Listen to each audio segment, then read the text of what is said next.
সাদ্দাম হোসেনকে যে ফাঁসি দিয়েছে এটা আপনার মনে আছে? এ মুসলমান কথা বলেন না কেন? আসেনি? মনে আছে? কেন এই ফাঁসিটা আগে পরে দেওয়া যাইতো না? ঈদের দিন সকালবেলা দেওয়া মানে মুসলমানদের মনের মধ্যে আঘাত করা। কথা বলেন না কেন? এই জাতিসংঘ সাদ্দাম হোসেনকে অন্যায়ভাবে ইরাকে এই আছে সেই আছে, পরে ওরাই তো আবার বলছে যে আমাদের তদন্ত ভুল ছিল, সেখানে গোড়ার ডিমও নাই। কথা বলেন না কেন? হ্যাঁ, আজকে ওরা এই যে ইউক্রেনে শান্তশিষ্ট একটা দেশ ছিল, এটা এক সময় রাশিয়ার অঙ্গরাজ্য ছিল, পর্যায়ক্রমে ওরা নিজেরা স্বাধীন করছে। সেই ইউক্রেনে এমন গম হইতো, এত বেশি গম ফসল হইতো, সারা পৃথিবীকে গম আটা দেওয়ার পরও উবৃত থাইকা যাইত। এই যুদ্ধ লাগায়া এই জাতিসংঘের উত্তরসূরিরা এই হেক্টরে হেক্টরে জমিন সব আগুন দিয়া জ্বালায় দিছে। তারপর গোটা পৃথিবীর মানুষকে দেখাইছে যে রাশিয়া এরকম ভাবে অপরাধ করতেছে। রাশিয়া কি করতেছে? গত একদিনেই রাশিয়া 13,000 ইউক্রেনের সৈন্য মারছে। রাশিয়া চুপ করে বসে রয়েছে, দেখি কি করে। ঢুকতে ঢুকতে রাশিয়ার ভিতরে চলে আসছে। যখন নিয়ন্ত্রণের ভিতরে আসছে, একশোটে হামলা করে এক মুহূর্তে 13,000 মারছে। কয় হাজার? সশস্ত্র সৈন্য এবং কোটি কোটি বিলিয়ন ডলারের অস্ত্র শস্ত্র সব ধ্বংস করছে। এগুলা কি এই জাতিসংঘ দেখে না? কথা বলেন না কেন? এগুলা কি জাতিসংঘ দেখে না? সেখানে তাদের কোনো মাথা ব্যথা নাই। এরা এখন মাথা ব্যথা করছে, এদেশে তদন্ত করবে। এদেশে কি করবে? ওরা সেই 7 সমুদ্র 13 নদীর উপার থেকে ওরা কি রিপোর্ট দিবে? আমাদের দেশে কি মানুষ নাই? কথা বলেন না কেন? তাহলে এই ইতিহাস যদি ভুলে যায়, এদেশের মানুষ যদি এরকম ভাবে, জনগণ যদি বন্যার পানি খায়া পাগল হয়ে থাকে, আর তোমরা যদি মুষ্টিময় কিছু লোক এরকম ভালো থাকো, তাহলে তোমাদের কথা কিন্তু কোন জনগণ এমন একটা সময় আসবে আর শুনবে না। কথা ঠিক কিনা? কথা বলেন না কেন?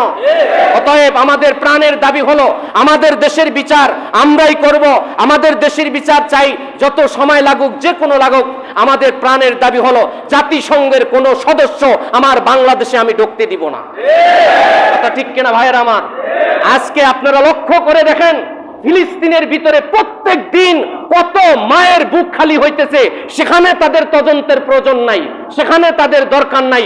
লক্ষ লক্ষ মানুষ মারতেছে, পুরো একটা শহরকে তারা ধূলিসাৎ করে দিয়েছে। সেখানে জাতিসংঘের কোনো খবর নাই। এর নাম হলো জাতিসংঘ। জোরে বলেন, এর নাম কি? জাতিসংঘ মানে আমেরিকা, আমেরিকা মানে হলো জাতিসংঘ। এরা যেখানে ঢোকে সেখান থেকে তারা কোনোদিনও বের হয় না, ওই দেশ যতক্ষণ পর্যন্ত ধ্বংস না হয়। কথা ঠিক কিনা? নির্বাচনের সময় একটা প্রতিনিধি দল আসছিল, তখন তাদেরকে এরকম অন্য সেন্টারে নেওয়া যাইতেছিল, কিন্তু তারা সেদিকে যাইতে চায় না। তারা শুধু সেন্ট মার্টিনের দিকে যাইতে চায়। কোন দিকে? কথা কয় না। দাঁড়ান তো, 4-5 জন দাঁড়ান, দাঁড়ান। আরে দাঁড়ান, কিছু প্র্যাকটিক্যাল দেখাই। হ্যাঁ দাঁড়ান, ওই যে আরে দাঁড়ান। এই যে এরা কি করে? জাতিসংঘের লোক। এরা কয় যে স্যার ওইদিকে নিরাপত্তা নাই। ওইদিকে কি নাই? ওইদিকে নিরাপত্তা নাই, ওইদিকে গ্যাঞ্জাম। হেরা খালি এই দিকে ডাকায়, ওই দিকেই যাবো। কয় না, ওইদিকে যায়েন না, এরকম ভাবে এই দিকে যান। কোন দিকে যান? এই ধাক্কি হয়েছে কিনা বাংলাদেশে? কথা বলেন না কেন? তাহলে যারা শুধু সেন্ট মার্টিনের দিকে যাইতে চায়, সেরা এই দেশে আইসা আমাদের কত লাভ করবে, ক্ষতি করবে, এটা আমাদের বুঝার বাকি আছে? কথা বলেন না কেন?